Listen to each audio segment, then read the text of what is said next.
Saludos amigos de Easy Endurance, bienvenidos a una entrevista más de este podcast live directamente desde la cuarentena acá en San Juan de Puerto Rico. Hoy estoy de fiesta, tengo una gran periodista del periódico Washigton Post, Candace Buckner. Ella es la escritora de NBA y los Washington Wizards, la que viaja con el equipo todo el tiempo, lleva ya unos años, también cubrió a los Indiana Pacers en años anteriores. So Candace, welcome to the show.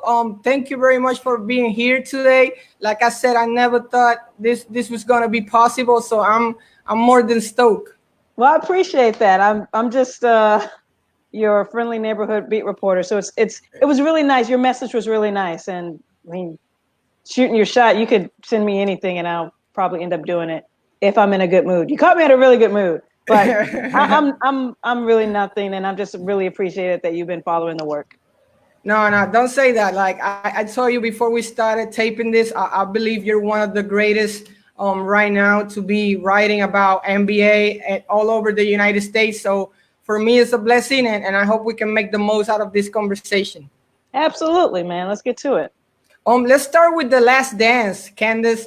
This documentary that just had people buzzing and people is crazy talking about, the episodes and Kobe Bryant and, Scotty, Dennis Rodman, LeBron. Justin Timberlake for some reason. Yeah. What is your opinion about the whole documentary so far? Have you get to know anything about Jordan that you didn't know before? What can you take out of it so far? To be honest, growing up, I'm a kid of the 80s. So when you're an NBA fan in the 80s, who are you rooting for? In the 80s, I think it's gonna be either Magic or Larry I'm a kid of the 80s, and so I grew up a huge Magic Johnson and Lakers fan. I could not have cared less about who was coming in the 90s, and by the time my guy retired, due to having HIV virus, I was kind of done with the NBA because I was like, Magic lost his last finals to that dude over there in Chicago. So I was not a Jordan fan. So I only say that to set this up to say, I was aware of some of the stuff on the surface, because clearly Michael Jordan was the most popular and the greatest athlete of that era. So I was aware of some of it, but not really being a fan of him because he wasn't like my childhood choice. I am learning some stuff. I have talked to other people who are massive MJ fans, and some guy said that, I've kind of seen all this stuff before, but the Sunday before last, when they started the documentary in the locker room for the All-Star game in 1998, to me, that was so cool. Nobody had seen that. And for him to be able, for us to be able to see him interact with Bird and then Magic come in, and then just the guy sitting there and just talking freely, even though the cameras are there. I'm like, that was like, I really felt like I was intruding. It felt that, like, amazing to hear all that stuff that's spoken behind the scenes. So for me, kind of being, again, I knew the stuff on the surface. Like, I knew about the bad boys. I knew about Jordan rules. And I should be aware of that. But there's some other things I didn't know about. Dennis Rodman taking a 80-hour vacation from the team in the middle of the season. No, I mean, it was crazy. Like Carmen Electra, like opening the door to Jordan. I'm like, what? What the heck? Yeah, it looks like a movie. If the 97, 98 Bulls were the Bulls of like 2018, 2019, they would have ruled NBA Twitter, TMZ Sports. They would have been everywhere. Yeah, it was crazy. Like, but I'm enjoying it. It's crazy for me that you admit not being like the greatest MJ fan, because I feel the same. Like, I'm 35 and all I know is Allen Iverson, Kobe Bryant, Penny Hardaway a little bit before that. But, Jordan, I saw his last finals and all of that. I know the stories. Most of the footage that has been on The Last Dance, we have seen before.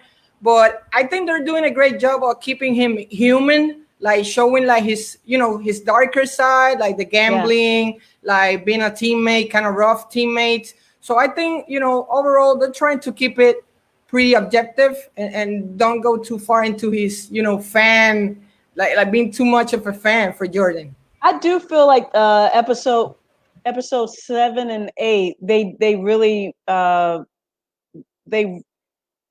to me, I think the best episodes were 5 and 6, but I think 7 and 8, they really went into like treating him like a demigod. Like the sound bites from Tim Grover, he never wanted to give up on his fans or not give 100% in like dramatic pause. Never.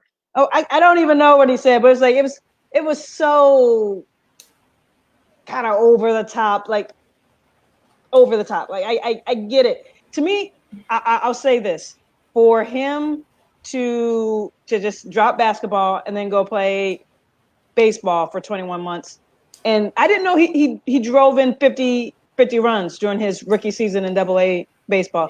That's amazing. So you say he didn't suck at all at baseball? I mean, 50 runs is 50 runs. The batting average. They were pitching. They were pitching easy to him. They were just putting the ball right there for him to hit. Again, during that era, like I knew he was with the Birmingham Barons, but I wasn't that like I will concede. Magic. Michael Jordan is the greatest NBA player who ever lived. However, there was some stuff that I've just I don't know. But I still think it's pretty. I still think it was pretty cool for him to, I guess, be as successful as he was in AA. And I'm only putting that in quotes because I know 202 is nothing to really write home about, but 50 RBI is pretty good, right? I give tossing him, fat, juicy fastballs to like knock out the park, but I'll give you a pass on that one, because I don't really know. Candace, let's talk about currently what you're doing, work related. I think it's been challenging for you to, keep going and creating content because there's nothing pretty much happening in basketball right now other than I'm not creating content. other than people, posting to their Instagram lives and doing all kind of interviews. So what are you doing right now? I saw a couple notes like a team effort that you guys are doing at the Washington Post, like many journalists working on a just one article, and I saw your name on a couple of those. How do you know that? You actually do your homework. That's impressive. Yeah. So I am on what we call the LUF team, live update file. And so sometimes 4 times a week, sometimes 3 times a week, including tonight, I'm going to be on our coronavirus live blog. And it's the thing that you see immediately on our webpage of the Washington Post. And it's typically the most read item of the day. So they just have they have a team of reporters who basically just find very short, like 300-word stories about obviously what the major news story of our lifetime, the coronavirus. And yeah, today I'll be doing that from 3 to 10 p.m. Yay! But a couple of my fellow sports reporters, Stephen Goff, who does soccer, Samantha Pell, who is a Capitals writer, Kareem Copeland, who does a plethora of things, but just recently he was doing the Redskins, and me. Jesse Dockery was on it, but he's now on a bigger coronavirus story, which is going to be pretty interesting. So yeah, it's a bunch of sportos and a bunch of news people who are originally on the news side, and that's the content that I'm doing these days. All coronavirus. Every now and then, if there's a widget story to pop out, I think there is one because they're about to open up the practice facility. So I should have written about that. But that's are you showing up? To the practice facility? Yeah. I don't think it will be open to the media, especially if there's this limit that there can only be 4 people. If I'm not mistaken, I think the NBA mandated there can only be 4 people in the facility at a time. I think it was either 4 or 6. Wow. Yeah. So I will not get to see Isak Bonga work out. Do you still talk to the guys like on a regular basis? Do you keep in touch with Bradley, John, see how he's recovering? Or are you just on the loose and everyone is just, enjoying vacation? It's interesting. The very first day, I reached out to a couple folks and heard back, but I want to keep some of that on the low. But no, I'm not. I see them tweet and I see their Instagram stories every now and then. They look bored as all get out, like the rest of us. But no, I'm not. I will say this: in sports journalism, there are reporters who have tremendous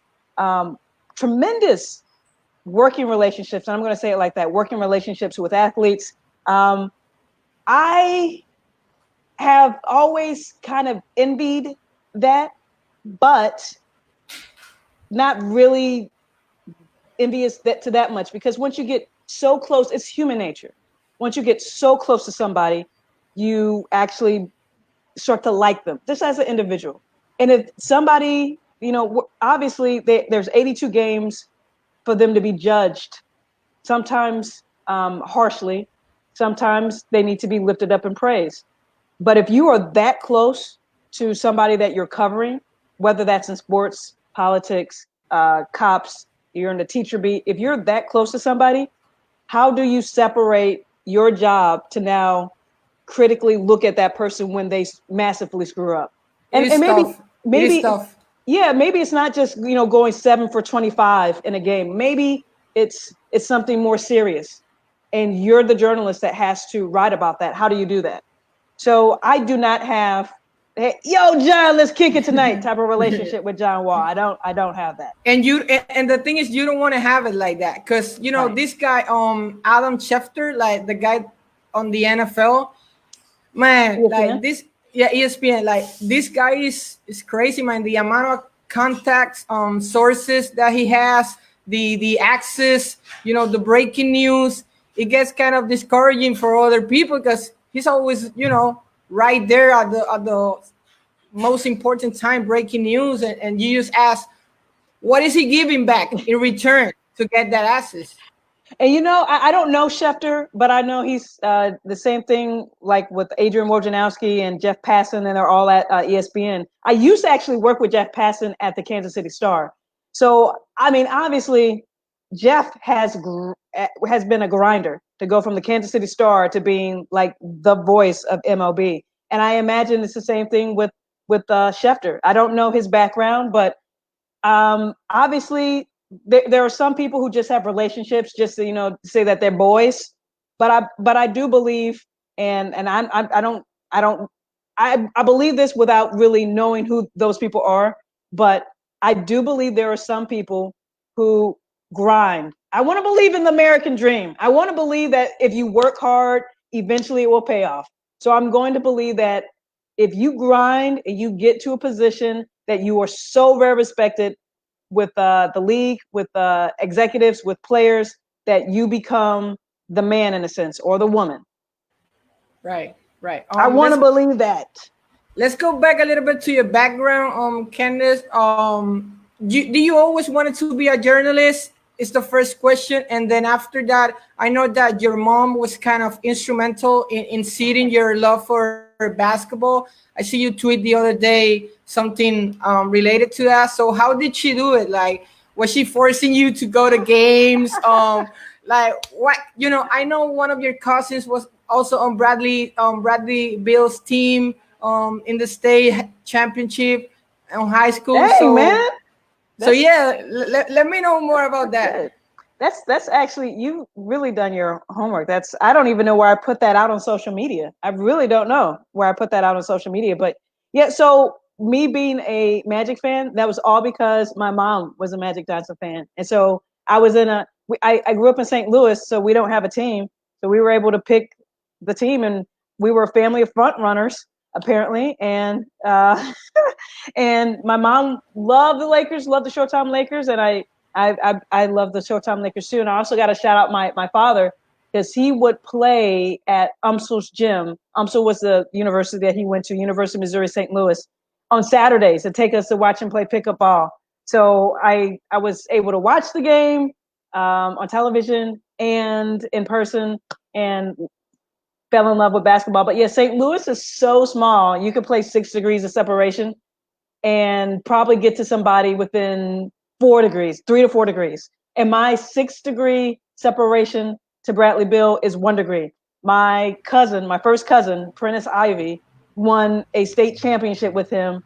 Prentice was a senior and Bradley was a sophomore at Chaminade High School. So that's how small my hometown is. Like, I don't know Nelly, but I can get to a 6 degree to Nelly with probably like 3 degrees, because that's how small my major hometown is. But I'm very impressed with what you have dug up. It's funny that, knowing Bradley since high school didn't result in you having more access to him and him trusting you more, because I know he's kind of he talks, but he's private, he doesn't want to go too deep into his feelings. So maybe I would tell, knowing him from before college and all of that he will have more trust in you. It's funny, I actually covered that state championship game because I was in Kansas City and all the teams would play at the University of Missouri.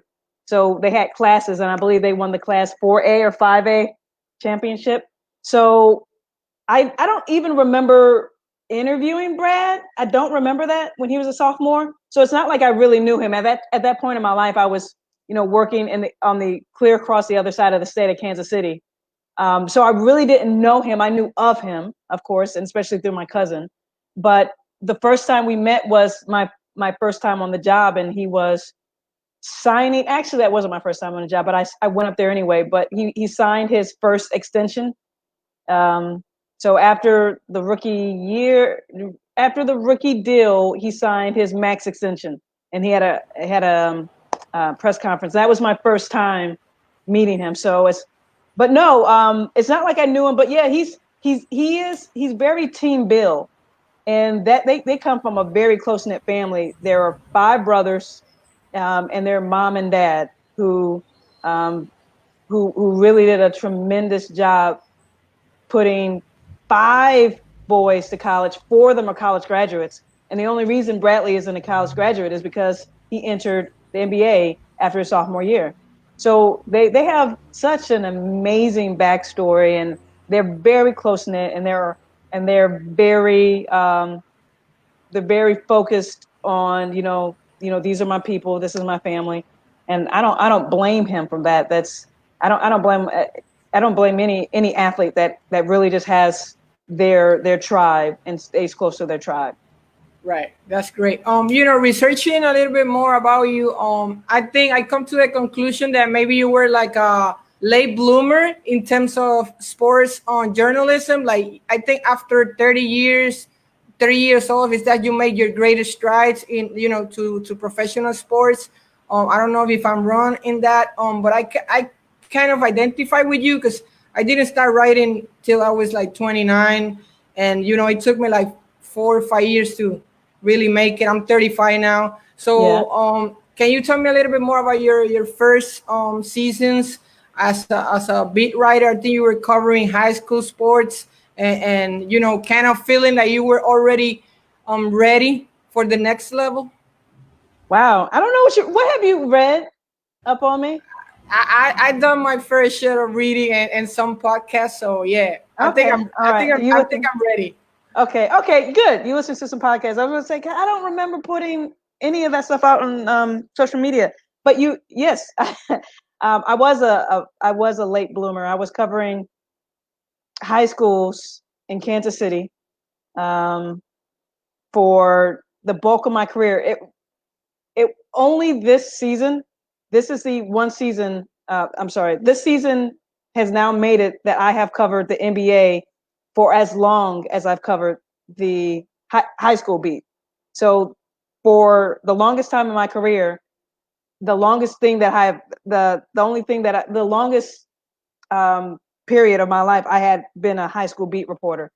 And so, but this season, I've now been in the NBA some form of fashion for longer. 4, 3, and 1.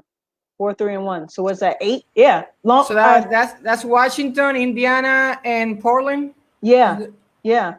Okay. And so I believe, you know, I had to quit my job in Kansas City because I was tapped out. I had reached 30 and I felt like I wasn't doing anything in my life.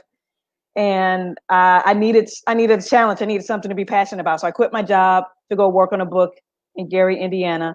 And it wasn't until that period of my life where I was able to transition to the NBA, which was weird because I was not in the industry anymore. And that was not a good time to try to get a new job when you don't have updated clips. And especially you don't have any NBA clips that would show that you're able to effectively cover an NBA team. And even though it was a small daily, you know, that small daily had been an escalator for careers for people up before me. It was a really good springboard. Like the 3 people before me had gone on to really big jobs. And I think that the small paper knew that, and they were being selective. And I had applied for that job before when I was at the Kansas City Star, and I think I probably came in 2nd place, maybe 3rd place. But here I am, unemployed, working at Macy's in the women's shoe department and doing some freelance every now and then. Now I get the job. So it really, you know, my career really took off there, and it really has been a blessing. I can't explain why, like, I was now able to do NBA when I'm selling shoes at Macy's. I don't get it. It makes no sense. But yeah, it's been really good. And from there, one season there was Damian Lillard's rookie year. Crazy. I think you had LaMarcus Aldridge still there. LaMarcus was still there. Wesley Matthews was still there. Nick Batum. It was a good team on paper, but for, I guess, so many injuries, I don't know. But they had so many young people, and Dame showed out. He got Rookie of the Year, but they did not do well. They had some good players though on that team. They had a good foundation. Yeah, it was like 3 years ago. I think they were like high seeded in the West, and they lost in the first round, I think, to New York or something like that. Like, this team has, you know, good players, but they haven't been able to really perform at the highest level when it counts. You know, especially especially the playoffs. Like, they have a good team right now. No, that's okay. That's okay. So, Candace, after that, obviously you joined Portland, and then you went to Indiana to cover the Indiana Pacers, right? Yeah. That was go. That was such a fun year, 2013, 2014. So they were basically on top of the Eastern Conference standings basically the whole year. They made no bones about it. They said they want a game 7 against the Miami Heat at home. They said that from the beginning. That was a Lance Stevenson team: Paul George, David West, Roy Hibbert, George Hill. Frank Vogel was the head coach. It was a big personality team. And then they had some controversy at the end of it, and they never made it to that game 7 because LeBron and the Heat eliminated them in game 6 of the Eastern Conference Finals in Miami. Was it? Yeah. And then the story repeats itself because later, you know, during the Oladipo's time, LeBron got there with Cleveland and make their life impossible also. So it hasn't changed much for the Pacers back there in Indiana. It hasn't. And I was not around for the Oladipo years after the Paul George trade. I was in Indiana. I was in Washington by then. But for them to get all-star with Sabonis, somebody who would become an all-star, Sabonis, and Oladipo, who's an all-star, they got 2 all-stars for Paul George, which is great.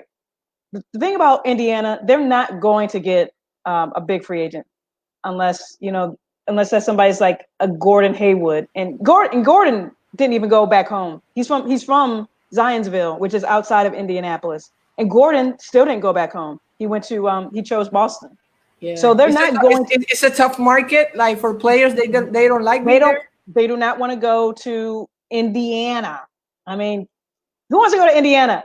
I will say, I'll raise up this hand. I will say I enjoyed my 3 years in Indiana. I'm a Midwestern girl, so I understood it. And I guess it's easy to navigate the Midwest. But I think Indianapolis is way cooler than people will give it credit for. And then once if there is an All-Star game next year, it will be in Indianapolis, and a lot of people can discover it.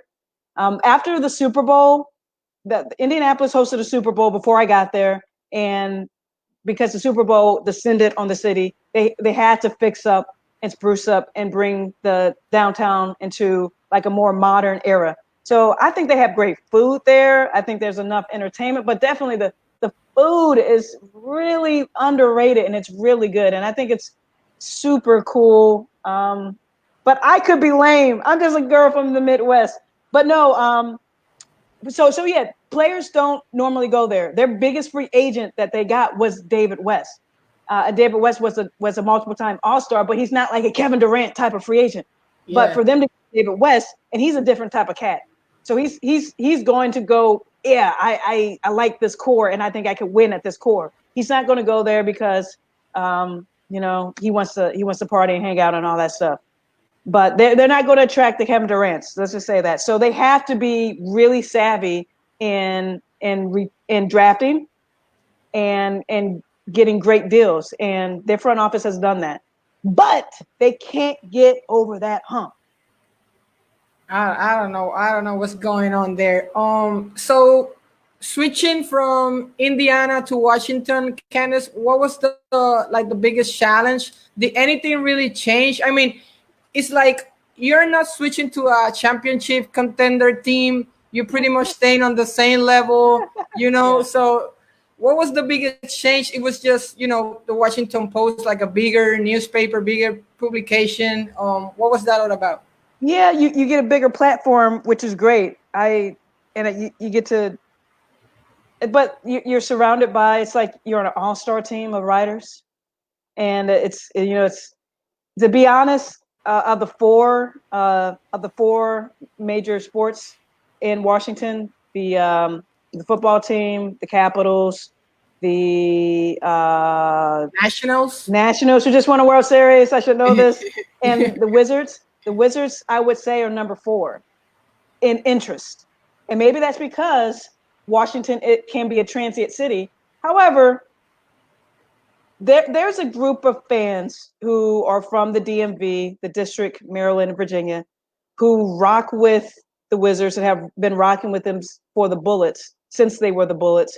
But there just isn't enough of them to like really be a strong, loud, active fan base like the Capitals have been able to really capture. All their games are like sold out. The Nationals have been able to tap into that. And of course, the football team, I mean, they have any NFL team in any market is going to be a behemoth. But for some reason, Washington to me, can be a basketball hub. Kevin Durant is from this area. Markelle Fultz is from this area. Michael Beasley. Carmelo's from Baltimore, right? West Baltimore. Yeah, but okay. That's not part of the DMV. I mean, it's close, but it's not part of the DMV. But there's a good hotbed of basketball, and I haven't seen Kevin Durant's documentary. I don't even know if it's out yet, but Prince George's County, about all the talent that come out of there. For this, so just saying that for this market to be a basketball city, strong AAU, strong high school programs, they don't really have that passionate fervor for the Wizards. So that was the challenge in trying to make something so interesting and get it read by a public that doesn't really care. But that first year, they almost won 50 games, and that if the next time they win 50 games would be like the first time in 40 years. So that at least there was a storyline, and they made it to the Eastern Conference semifinals, game 7, almost won it. So there was actually good stuff to write about. But and when they're winning, oh yeah, people are reading. But when they're milquetoast, when they're 500, when they're under 500, you can just kiss your page views goodbye. I was going to go into that because for me, one of the main challenges of being a Wizards beat reporter is that they lose a lot, and most of your notes are going to be negative. Like, he's not playing well. They lose again. The coach is not doing his job. The GM is, it could be redundant or whatever. But I will say this, and if there are Wizards fans watching this or listening to this, I'm not just saying that because I'm on the beat. I really do feel like there's good content coming out of this beat from the people who follow this team. I think Fred Katz, my competitor at The Athletic, I think he does a really good job. Chase Hughes, who didn't they get Aldrich?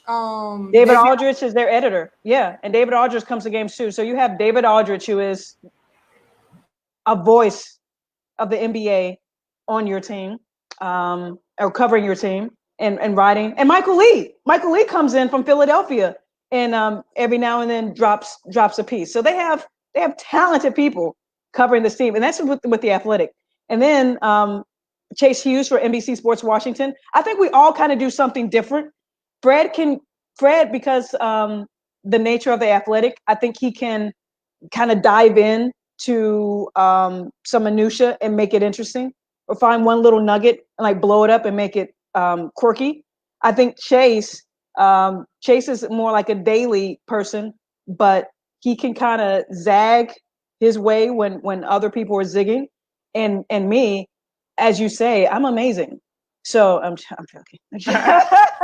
That's okay. You're allowed to say that, No, but this year, self-esteem is necessary to do humility. A good job. But seriously, I think my talent is profiles and takeouts. So this year I tried to do that. For the last 2 years, I've really tried to really put my my brain power into this, telling like a really good story about something within the NBA ecosystem, the culture, the locker room, or a person. So I think that's but everybody does something different, but I think they all do it good, very good, very good. And Wizards fans, I think you're very blessed to have the people who are as devoted to your team and covering your team the way that they are, when your team may not be one of the most interesting or best teams to cover. I'm gonna say that. So I think since coming to Washington, then your level has been forced to increase. You have been forced to step it up as a writer just to be competitive with these guys, because if not, you get forget real quick. I think with the advent of The Athletic, I think like every market, because in Indianapolis, I really didn't have like a competitive newspaper. In Portland, it was all type. I mean, I wasn't like I had competition. I was like one of the little gnats trying to like nip at the heels of the bigger guns. So there was a lot of competition in that market. Really no competition in Indianapolis. And when I first got in Washington, NBC Sports Washington and me. But NBC Sports Washington, they televise the game, so there's a relationship there. Mm-hmm. But when The Athletic came and like flooded every market, I do believe that has given other beat reporters like a chance to like step the game up, because you have competition, and they're trying to steal your audience. I shouldn't say it like that. Yeah, it's amazing. It's amazing the roster they've been able to put together, where you consider all sports like baseball. You have Ken Rosenthal. You got Aldrich coming to Washington, back to his home. You got Champs Sharania going there. So it's pretty impressive. I don't know if they're gonna be able to hold it up and sell as many subscriptions as it is necessary to keep paying those people. But I mean, from the talent wise, they're stacked. Yeah, they are. Now let's stop talking about The Athletic. Go Washington Post. All right. Candace, let's go more specifically to the team. The combination of Bradley Beal and John Wall. I know Wall has been injured like a couple times, but why hasn't it been able to work out? Like, I mean, you got two All-Stars. Wall, when he's healthy, is probably one of the top 5 point guards in the NBA. Beal is a nice shooting guard, all-star caliber.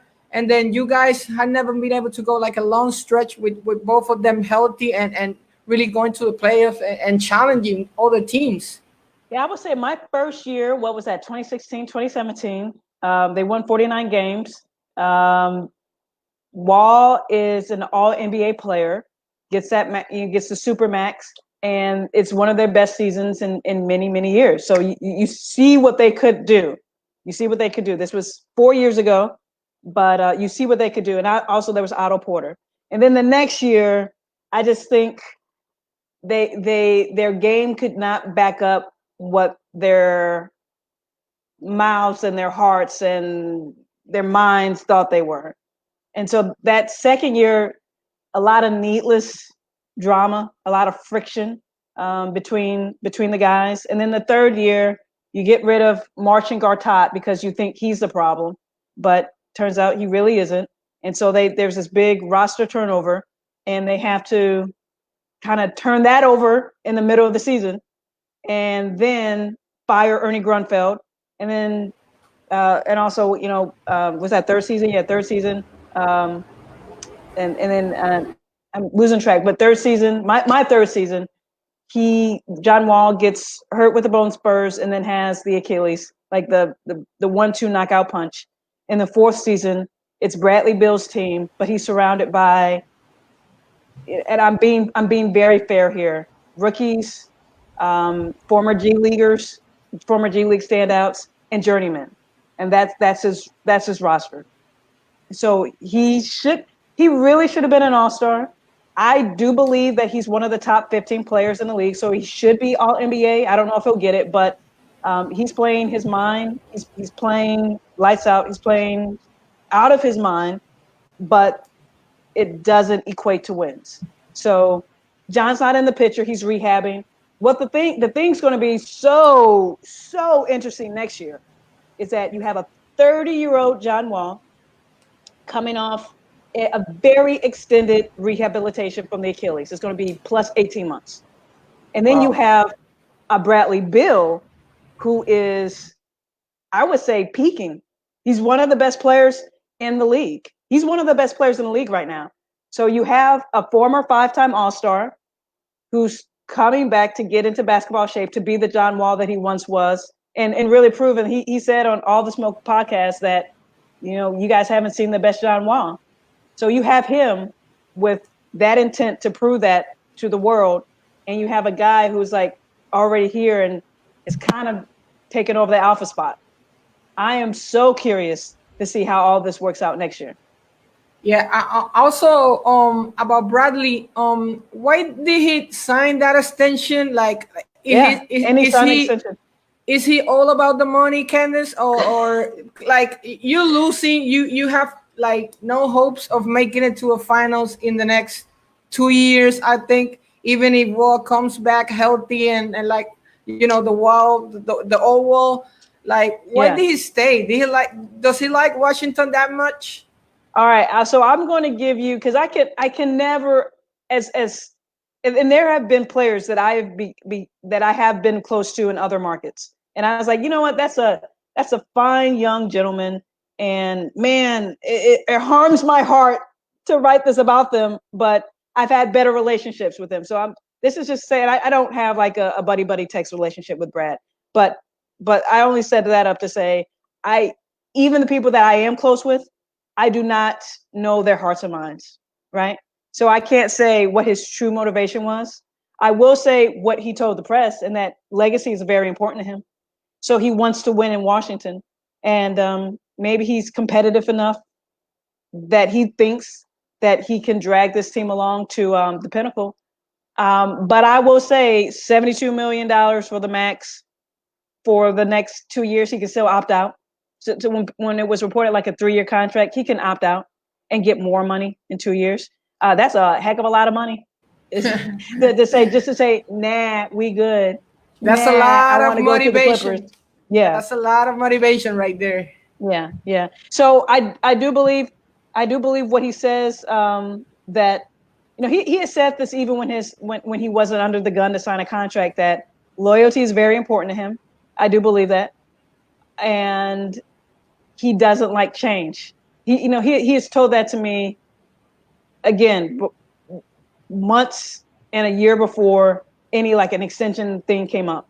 So if you put together like the context of who he is, it does make sense. However, for you to willingly go to a rebuilding process this year, for sure, he knew he was going to a rebuilding process.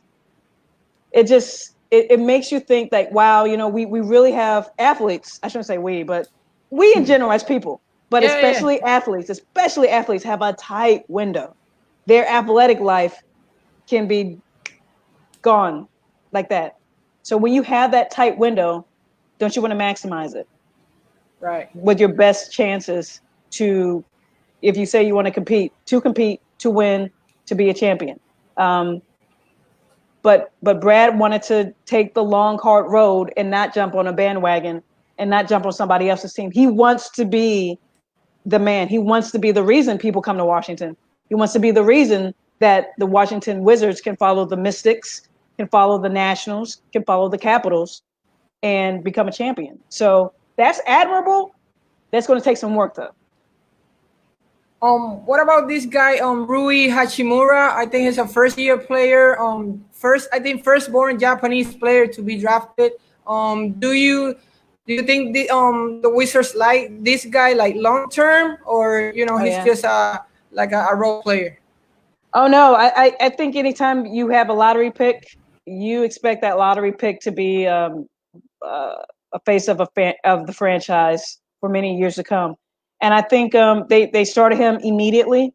They wanted to develop him quickly because they have missed that number, that third guy. And Rui, once John comes back, Rui could very well be that third guy that they have missed after Otto Porter was shipped to Chicago at the trade deadline last year. So they are very high on him.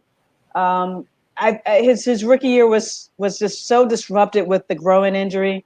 And then this happens. It's such a disjointed first year to evaluate him.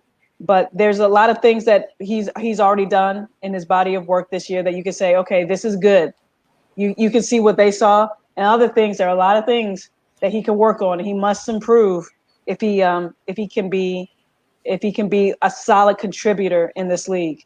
I mean, this kid can score 10 to 12 points in the first half easily, but far too often, either he's not aggressive enough on the offensive end in the second half, or he's not getting the ball in the second half, and he'll end up with 10 to 12 points for a whole entire game. So that's on him to really maintain aggressiveness, and also on his teammates to get him the dang ball. Right. I hate that you guys left Isaiah Thomas and Kelly Oubre. Like Kelly Oubre for me, like Wave Pappy, like he used to call himself. Like I like Kelly a lot. When I saw him going to Phoenix, I was like, what? I mean, I don't think he had that much of an impact, to be translated into immediate wins for you guys. But he was like a nice player to have on your team. Like it was nice for the marketing side of the sports. So why let him go?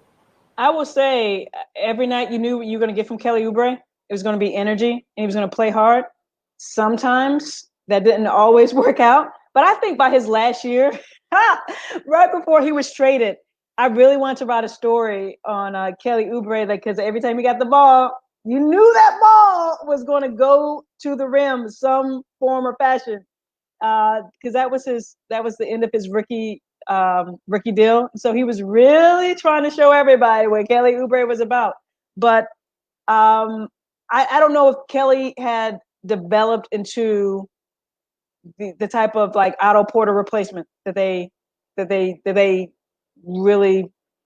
Otto was still on the team at that time, but I don't know if they thought that Kelly was developing into that sort of starter contributor that he could have been, because he was the 15th pick darn near lottery, and they traded for him.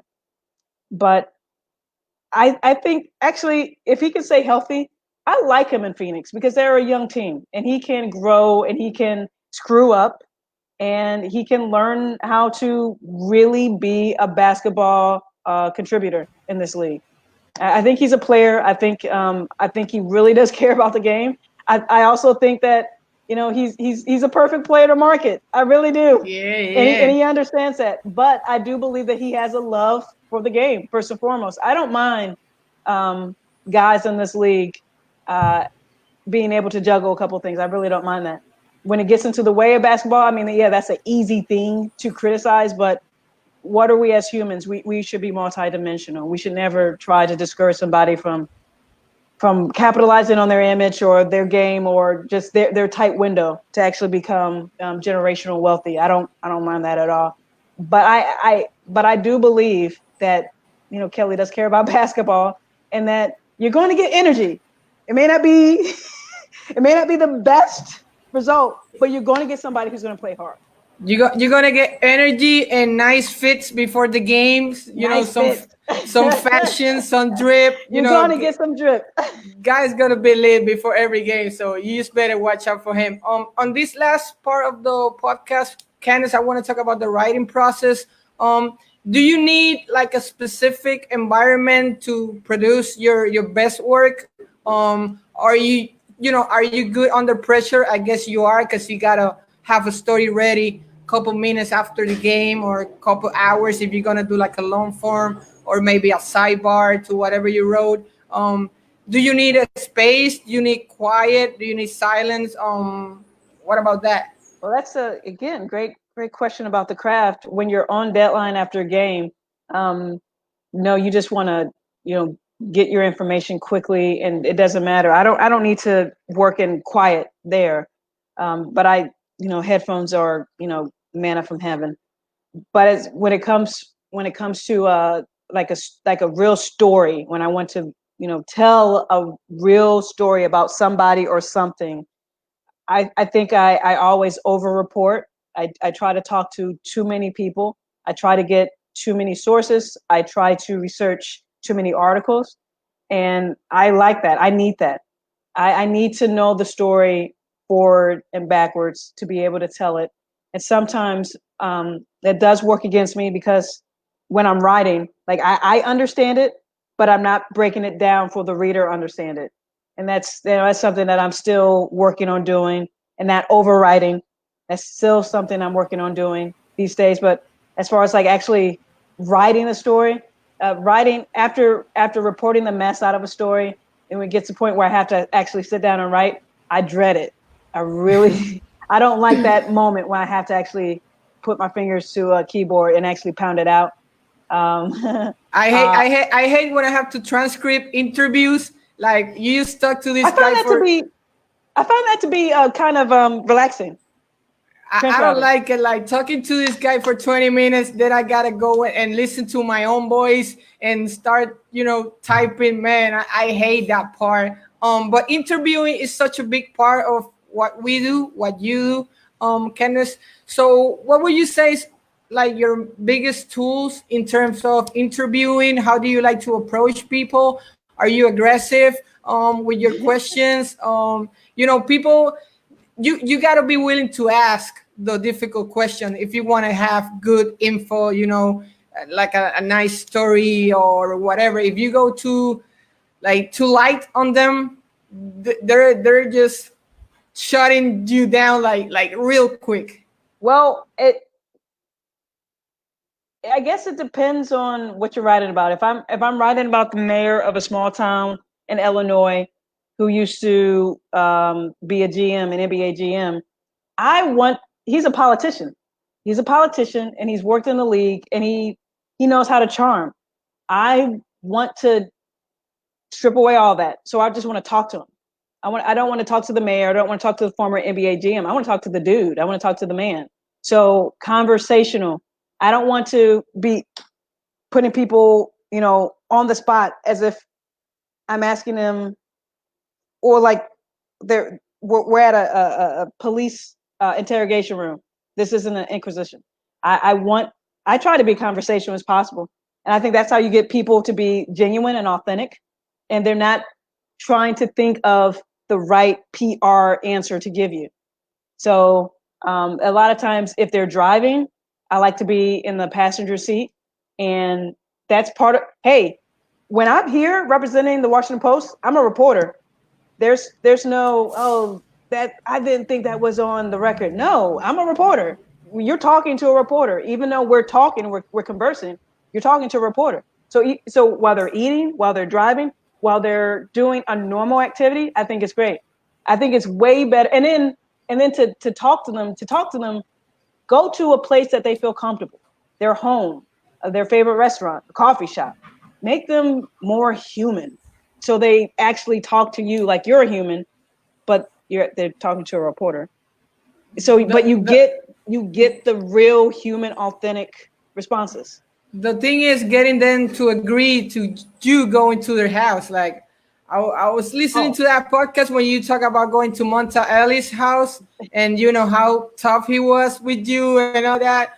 Like, how do you get people to say, yeah, you can come to my house and talk for an hour, 2 hours? Wow. I think I can't remember exactly how, because the home invitation is money. I think about Monta, you talked to his agent and then talked to his wife, and that was your route. Yeah. Oh, hey, thank you for reminding me. Yeah, it's always to go to. It's for some people who may be weary of the press. They have people in their life that they're extremely close to. You try to let them know, like, hey, I'm not here to harm. I just want to get to know. I just want to get to know your guy. I just want to understand your guy. I'm not here to expose anything, but I want him to be comfortable. Can we do this? Blah, blah, blah. I'm sure that's how that conversation went. But yeah, his wife aces, and he loves and respects his wife. And so to have her on my side was great. And the story turned out amazing because he was open, he was relaxed, he was in his crib, and to get an hour at the Ellis residence and his wife was there. Typically, I like people alone, but when I kind of know when they kind of need, like, some people just need teddy bears, and their teddy bears are just anything that would make them comfortable, whether it's their wife, whether it's a cup of coffee, whether it's their child hugging up on them. Some people just need a teddy bear with them. For him, his teddy bear was his wife. His wife was amazing. And so with Monte relax, and he's been able to, other reporters have been able to do really good stories on him, and I did a lot of research on that. But I was thankful for the entry into his life through his agent and wife. Yeah, that totally resonates with me, because I know you mentioned before that being humble is like one of the keys that you learn early on the process that will allow you to get better access and people open to you a little bit more. And, you know, in my case, it's been the same. I think it sounds corny, but I think showing love to players has been the greatest key for me in getting, you know, better access and actually, you know, letting them know that I care about themselves, because many people just go there to get their story, write it, publish it, and they're out. And players, you know, they usually read what you write, so they will know you. They will remember you. So I mean, being humble and showing love, I think, is the key. Do you agree? You know what? You don't need me on here. You should do your own journalism to do what to do with these sources. That's really good. And I'll just say I like to treat them as humans. You know, I don't want to come off as a fan, because I'm not a fan of them. I was a fan of Magic Johnson. I was a fan of Kobe Bryant. I didn't cover those guys. They were before me. I was young. I was a child. I thought as a child, act as a child. But now that I'm a 40-year-old journalist, they're all scum. No, I just to show love. I get that. I totally get that. Whatever works for you. But I don't want to be deferential. I want to respect them as human beings. I want to treat them as human beings. But I don't think, for me personally, because I'm just way too old to be a fangirl. And it just and I'll say this as a gender, with my gender, it's probably won't come off as pure intentions if I'm all trying to, you know, trying to be all up in their face in that way, it just won't look right. And unfortunately, that's just the truth of the matter. But if it works for you, hallelujah, keep doing it. Keep doing it. Keep doing your good work. But what you're saying is true. And we're saying two different things, but they're the same thing. You want to treat them like humans. You don't want to just shove a microphone in their face or notepad in their face, ask questions, and then leave. You want to build a rapport. You want to treat them like Brad and not Bradley Bill, or John and not John Wall. Yeah. If you put them too high of a pedestal, you know, it's like a turn off for them. They like to be treated like normal John dudes, like, you know, just people you hang out with. You know, if you start putting them too high, it's not gonna work. We are getting to the final questions here, Candace. I appreciate your time today. It's been nothing, you know, but amazing.